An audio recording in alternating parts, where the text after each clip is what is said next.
Amigos, bienvenidos a su podcast 18 minutos. Soy Francisco Rodríguez, presidente de Smart Speakers, el principal buró de conferencistas de Latinoamérica. Y agradecemos a Brivet porque nos prestó sus instalaciones. Alejandro, bienvenido. Un placer, un programa más. Y la verdad es que creo que se va a poner bien interesante. Sí, con el tema de hoy, que es la IA. Tenemos a Adrián Villaseñor que nos acompaña. Él es uno de los referentes en habla hispana sobre inteligencia artificial aplicada a los negocios.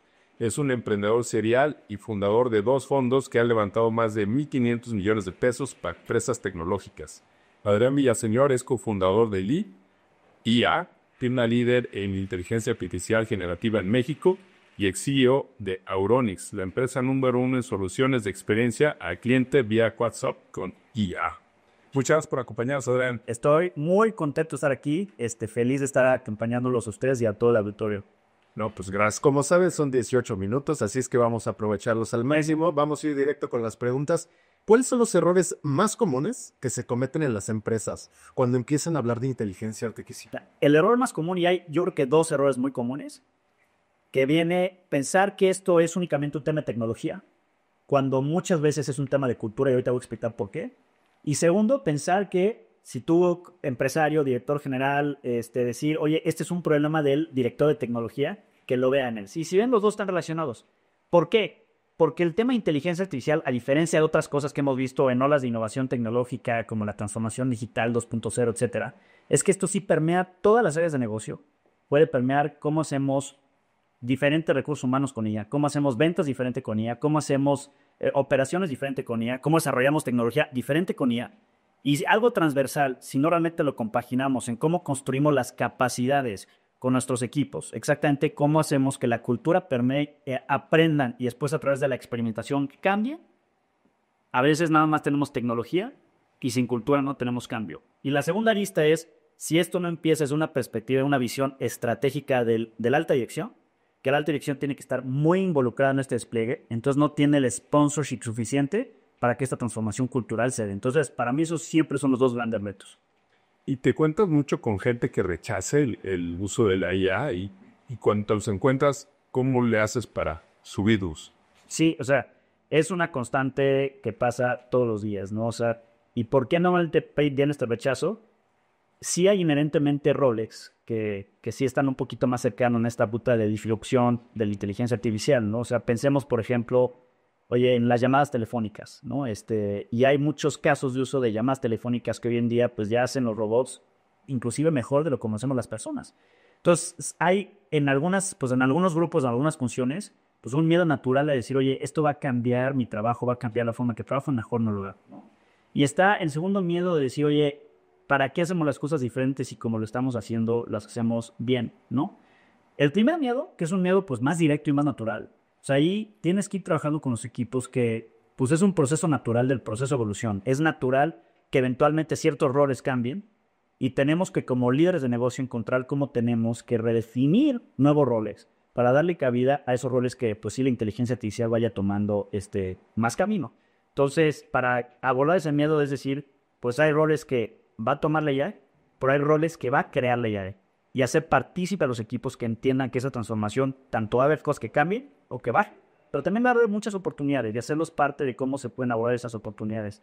Y los que tienen más un miedo de decir porque nada más les da miedo cambiar, no es un tema de tecnología, a ellos sí les tienes que decir, oye, este es un tema que va a ser inevitable. O sea, y si tú hoy en día como gerente, como parte de un equipo, desarrollas estas capacidades, mucho más rápido vas a estar arriba de poder generar las capacidades que el futuro va a demandar. Entonces, ¿te quieres quedar atrás o te quieres quedar adelante? Sí, claro, y probablemente actualmente lo que se está buscando es hacer las cosas rápido, ¿no? ¿Cómo hago las cosas más rápido y utilizar ese tipo de herramientas? Pero seguramente la IA tiene mucho más, ¿no? Que ofrecer, quizá crear cosas nuevas, hacer cosas nuevas. ¿Qué piensa usted alrededor de eso? O sea, yo creo que, o sea, muchas veces pensamos literal sí de la eficiencia, cómo lo hago más rápido, y cómo lo hago más automatizado. Cuando muchas veces yo de los 2 casos de uso que considero que es donde se genera más valor y cuando hablamos de la alta dirección, definitivamente ahí, la primera es la toma de decisiones. La parte, o si quieres, la responsabilidad más importante que la alta dirección tiene en una empresa es toma decisiones efectivas.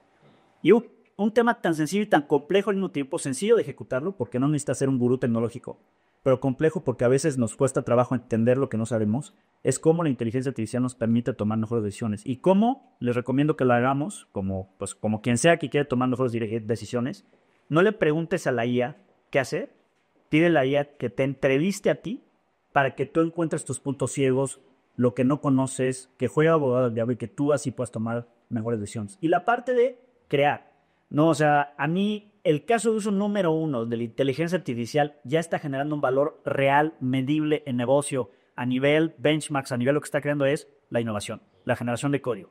Entonces, el mundo se abrió para los que no sabemos hacer código. Hoy en día, un ejemplo muy concreto es yo en mi proceso de desarrollo de producto, en lugar de yo decirle a mi equipo de producto, y esta es mi hipótesis, vamos a ver cómo se refleja, yo tengo una idea de producto y yo desarrollo, yo creo ese prototipo con prompts, instrucciones, utilizando algunas de las herramientas. Y ya tengo la capacidad de crear tecnología que antes no tenía. Y ya después sí, ya mi equipo técnico llega y lo empuja a otro nivel. Pero esa capacidad de que el límite de creación, que antes era solamente del que tiene el conocimiento técnico, hoy se democratiza porque la inteligencia artificial lo hace, para mí es algo brutal y transformador. Wow. Oye, ¿y por dónde empezar para que realmente lo hagas bien? Ok, o sea, y esa pregunta también es una pregunta que constantemente me hacen, ¿no? O sea, y aquí voy a hablar, pues, ¿dónde empezar desde la perspectiva del líder, del empresa? O sea, y hay 3 facetas que un líder tiene que abordar en cómo empezar a dar esa transformación de AI, ¿no? Y esas 3 facetas, la primera es, el líder tiene que ser visionario. ¿Qué significa ser visionario? Es tú en tu empresa tienes que tener exactamente esa definición estratégica que la inteligencia artificial puede generar un valor extraordinario. Y si el líder no me incluye como una premisa estratégica de negocio, no va a pasar nada.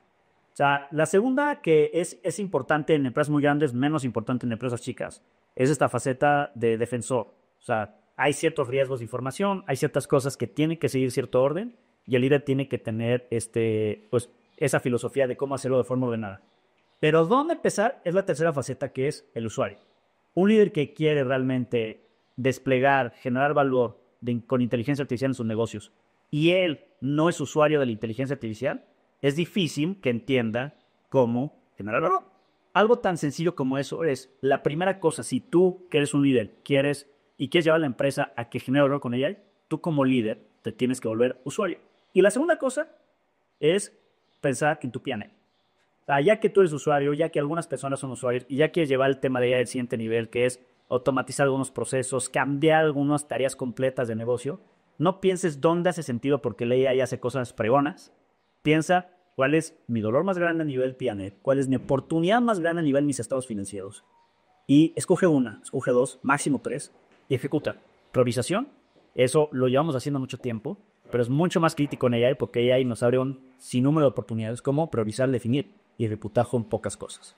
Sí, por supuesto. Y seguramente algo que preocupa mucho a las empresas son estas alucinaciones. Ahorita explícanos un poquito qué es esta parte de alucinaciones, pero ¿cómo crees que se deben de gestionar, ¿no? Para no frenar esa innovación que trae la empresa? O sea, las alucinaciones son una parte inherente a los modelos de inteligencia artificial generativa, ¿no? Y sin meterme en un tema técnico, o sea, las alucinaciones es cuando pues queremos hacer algún análisis, queremos obtener una respuesta, queremos tener recomendaciones de la inteligencia artificial y nos da respuestas incorrectas o nos da a veces tonterías.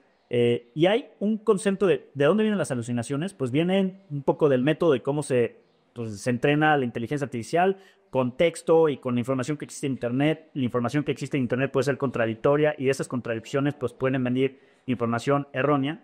O sea, y básicamente cómo se puede gestionar el disminuir. No las podemos eliminar porque son parte de la tecnología, pero cómo vas a ver, oye, las alucinaciones, uno ser extremadamente detallado en cómo hacemos los prompts, cómo hacemos las preguntas, cómo realmente utilizamos la inteligencia artificial. Mientras más detalle en cómo hacemos las preguntas, más afinada va a ser la respuesta. Y la segunda es entender que dado que las alucinaciones pueden existir, el skill o la habilidad número 1 que tenemos que desarrollar los líderes en la área de inteligencia artificial es el pensamiento crítico. ¿Qué va a eliminar? La alucinación en sí no se va a eliminar, pero tú con el uso de pensamiento crítico, cuando utilices el resultado que te da la inteligencia artificial, vas a asumir la responsabilidad de tomar la decisión y entender que con tu criterio algunas cosas pueden ser verdad y otras cosas pueden ser direccionales con esas alucinaciones. Oye, ¿y cómo nos puede ayudar la IA, que puede sonar contradictorio, por la automatización y todo esto, a tener mejores relaciones humanas. Sí, a mí, o sea, y es un tema que tiene un poco relación en una de las respuestas que di anteriormente, ¿no? O sea, cuando hablábamos de toma de decisiones, Sí. hablábamos exactamente que la parte más difícil de tomar decisiones efectivas es entender lo que no entiendes, es entender esos puntos ciegos, es entender esa arista en la que no tienes todo el conocimiento para que tú te vuelvas una foto, no decisiones. Algo donde pues yo utilizo mucho la inteligencia artificial y regresando otra vez a las estadísticas, que me gusta mucho utilizar estadísticas, separando casos de uso de negocio y casos de uso más como de uso personal y social. El caso de uso número 1 de personal y social es utilizar la inteligencia artificial como tu psicólogo. Que no es un tema que lo quiera recomendar o no, es un tema que tienes que también tener cuidado con eso. Pero ¿por qué se volvió un caso de uso tan famoso o es el caso de uso que la gente más utiliza? Porque exactamente es un mecanismo donde tienes una herramienta muy inteligente que te permite entenderte mejor a ti misma. Y yo tengo esta filosofía que el poder mejorar el cómo tú te relacionas con la gente, primero implica el conocer mejor cómo tú tienes que relacionarte con la gente, ¿no? Regresando a la toma de decisiones. O sea, si tú puedes tener hoy en día pues, un coach, constantemente lo tienes a tu alcance, que te permite a ti entenderte mejor dónde flaqueas, dónde sí tienes profundidad, dónde tienes que entender mejor una arista de negocios. O sea, y exactamente pedirle a la inteligencia artificial que funcione más bien como el que te hace las preguntas y no las respuestas. Te vas a conocer ahí mejor. Y ya si me voy a un tema de cómo mejorar las relaciones de una forma pragmática en el negocio. O sea, cuando yo tengo que hacer una negociación, por ejemplo, profunda, una negociación de ventas complicada, donde quiero pues conectar con empatía y realmente con qué es el valor específico que quiere el cliente de lo que yo le puedo ofrecer. Pues lo que simulo muchas veces es esa negociación con inteligencia artificial. Le alimento la inteligencia artificial, le oye, voy a negociar con esta persona que está en esta empresa, que estas son sus prioridades, que estas son sus necesidades. Y simulo esta conversación para realmente entender cómo puedo yo realmente agregar valor en esa conversación con la persona. Y si tú llegas a una conversación, por ejemplo, de ventas, donde ya te entrenaste a poder entender cómo poder tener una conversación de valor y no poder tener una conversación de transaccional, las conversaciones de valor generan mejor relación. Sí, nada más de lo que comentabas, ¿no? Utilizarla como coach tuyo, ¿no? Si yo llevo utilizando la IA, pues a lo mejor 4 meses. Sí. Le puedo hacer preguntas, oye, ¿cuáles son mis debilidades? ¿En qué me puedo fortalecer? ¿O cómo la manejarías tú? ¿Cómo sería para conocerse más? No, o sea, definitivamente no por el simple hecho que tú le platiques y ya tengas 4 meses de uso. Sí le puedes hacer una pregunta, le oye, dado todo que conoces de mí, explícame quién soy y tengamos una conversación. Pero creo que ahí, si lo mantienes a ese nivel o hago, se puede prestar para muchas alucinaciones. Sí. Pues porque al final estás apalancándote de esa memoria contextual de la inteligencia artificial. Para ese tema de coach, lo que tienes que hacer es definir muy bien qué quieres obtener de una sesión de coaching. Como si tú tuvieras una sesión de coaching con una persona. Lo primero que hay en esa sesión de coaching es cuál es el objetivo que quiere lograr esta sesión de coaching. Entonces, yo cuando utilizo la inteligencia artificial como coach profesional para tomar una decisión efectiva en mi negocio o una decisión inclusive personal que no tiene que ser con el negocio, o sea, primero le describo extremadamente profunda la situación, el dilema que estoy viviendo, la decisión que quiero tomar. Después le explico profundamente el contexto que hay alrededor de esa decisión, de ese dilema, de lo que quiero que tomar. Y después le digo, oye, al final no sé cómo quiero actuar, pero quiero que tú profundices, seas sumamente inquisitivo, sumamente profundo en hacerme todas las preguntas que yo me tendría que estar haciendo a mí mismo para eventualmente poder tomar esa decisión de una forma más efectiva. Y ahí es donde se cambian los roles y tú ya no le instruyes, sino que te está instruyendo la inteligencia artificial y a través de ese proceso, que es un proceso socrático, la inteligencia artificial te obliga a conocerte a ti mejor para que tú puedas tomar esa decisión. Pero no es nada más de, oye, con lo que conoces de mí, dime, es instrucción profunda, contexto profundo. Pregúntame entonces. Y bueno, evidentemente, pues, al hablar de inteligencia artificial, pues hay un miedo a lo que se desconoce, ¿no? A lo que no sabemos qué viene, qué puede pasar. Incluso podemos decir que puede pasar A o B, pero realmente no hay algo cierto, ciencia cierta que nos puede decir, porque evidentemente pues todo va cambiando muy rápido. Pero ¿habría algo que tú pusieras sobre la mesa en donde dijeras, esto no se debe automatizar, esto no debe de entrar en ese sistema? O sea, lo voy a dividir en dos la respuesta. Una muy pragmática y otra más filosófica. La pragmática es, no debes de meter inteligencia artificial en algo que no funciona bien sin inteligencia artificial. O sea, ¿a qué me refiero? Es un proceso en tu negocio que tú creas que mágicamente va a funcionar mejor porque le metiste inteligencia artificial. O sea, la respuesta es, si tú tienes un proceso mal diseñado y piensas que la AI lo va a hacer mejor nada más por el hecho que le pongas inteligencia artificial, seguramente te vas a tropezar y va a ser una inversión mal hecha. O sea, nunca tienes que meter AI en un proceso que a papel y pluma en cómo funciona un negocio normalmente no es un proceso maduro, probado y que funcione. Ya que tienes madurez en ese proceso, ya definitivamente entonces puedes ver cómo lo puedes aumentar la capacidad de ese proceso de generar el resultado efectivo que te permita entonces sí transformar ese proceso hacia el siguiente nivel. Eso desde el pragmatismo, ¿no? O sea, porque muchas veces nos queremos ir como al borras de decir, es que acá, y luego le preguntas a la empresa, oye, pero hoy en día, ¿cómo lo estás haciendo? No, no jala, pero con ella va a jalar. No, redefine el proceso, límpialo y entonces sí. Y en la parte más filosófica, o sea, hay temas que van a seguir siendo inherentemente humanos. O sea, y temas donde poder tener una conexión muy profunda del entendimiento, la empatía, de la conexión humana, es difícil que la inteligencia artificial. Y puedo poner un ejemplo muy particular.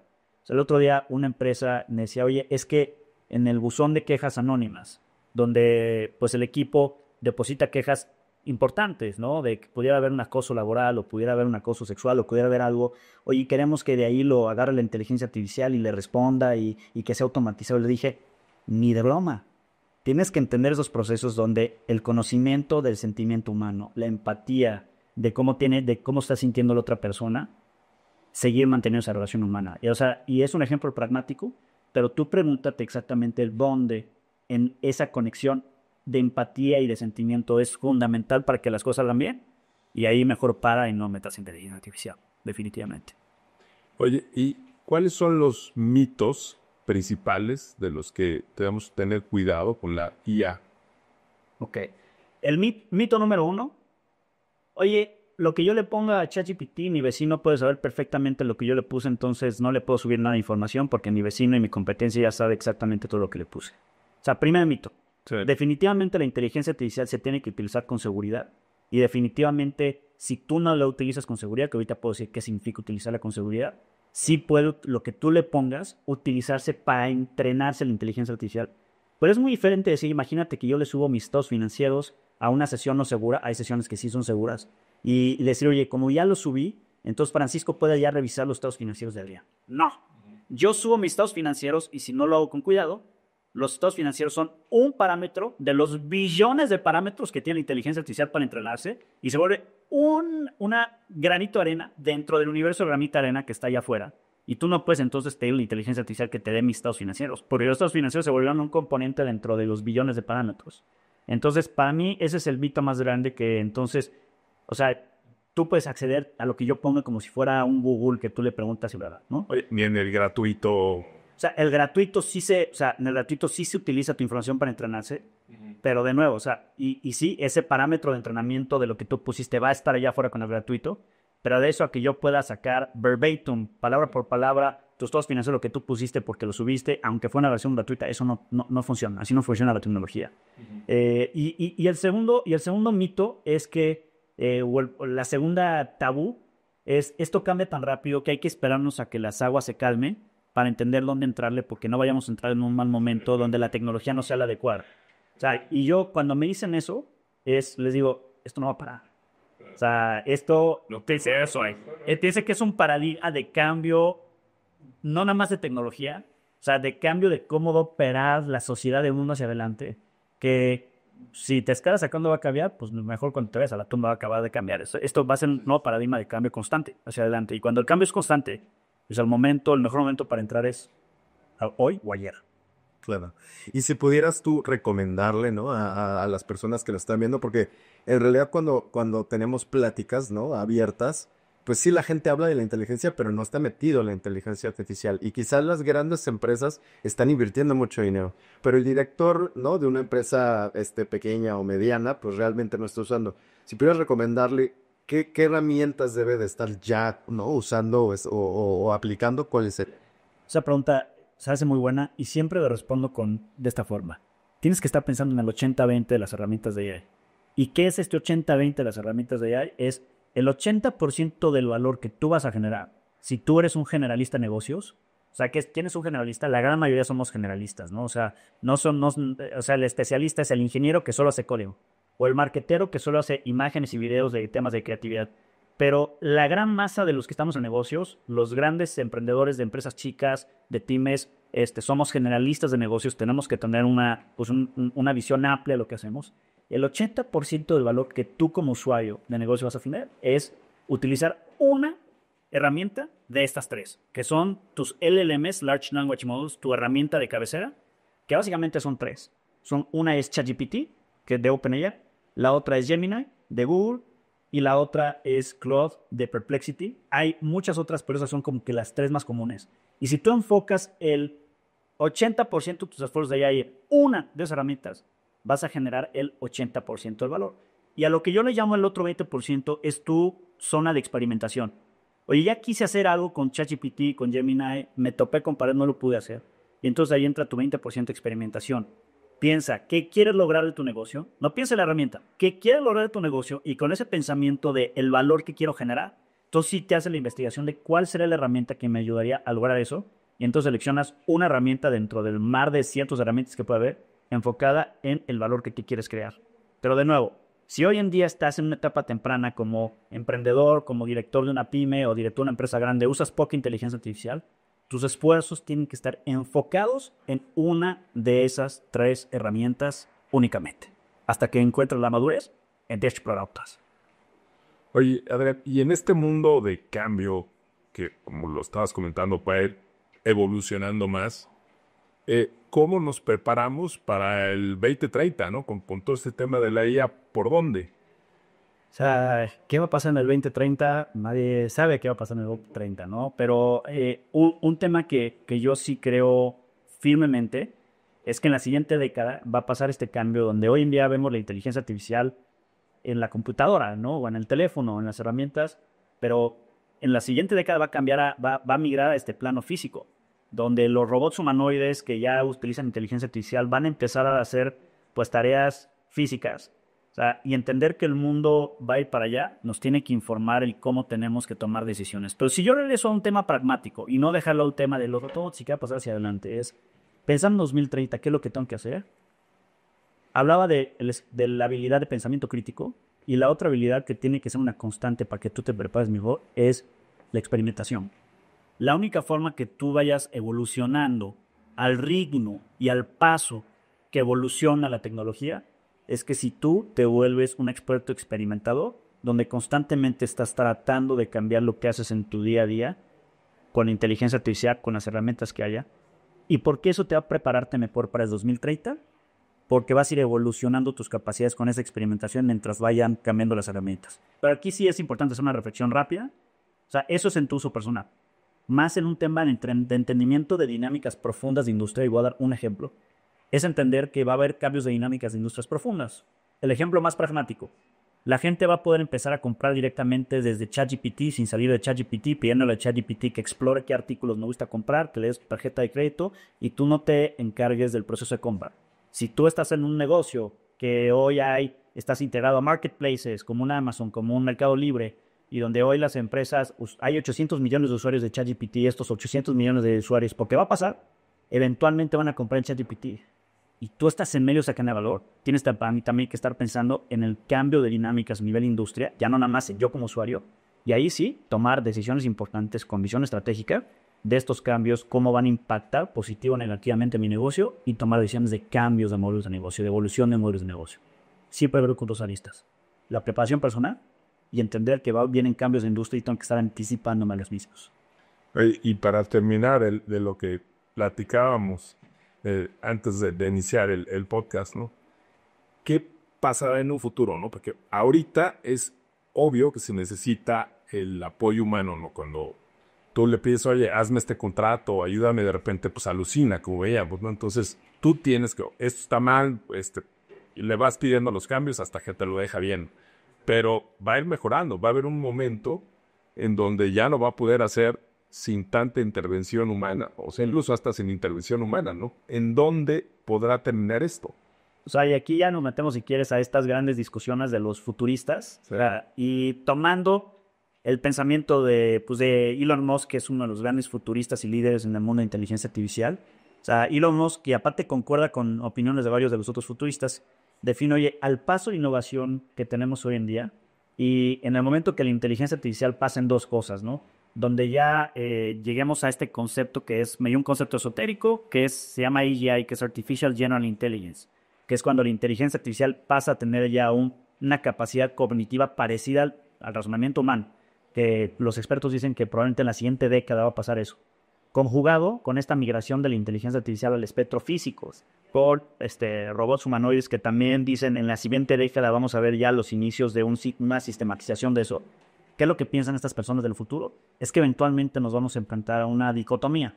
Y la dicotomía es si los grandes capitales y los grandes líderes atrás de la inteligencia artificial entienden que pues muchas personas no van a tener cuentas de empleo porque la inteligencia artificial hipotéticamente puede hacer todo, y que la principal generación de Producto Interno Bruto global lo va a generar solo la inteligencia artificial. Y las personas pues van a tener tiempo. Si estos grandes capitales entienden esto y entonces se definen mecanismos hipotéticos como el ingreso único universal, que es la redistribución de la riqueza pues, de una forma más democrática, que empieza a pasar, y si eso llega a pasar, entonces una parte importante de la sociedad, pues lo que vamos a hacer es nos vamos a dedicar a la parte humana, al arte, a hobbies importantes de creación de valor a nivel de humanidad. La inteligencia artificial va a generar la riqueza y se va a redistribuir.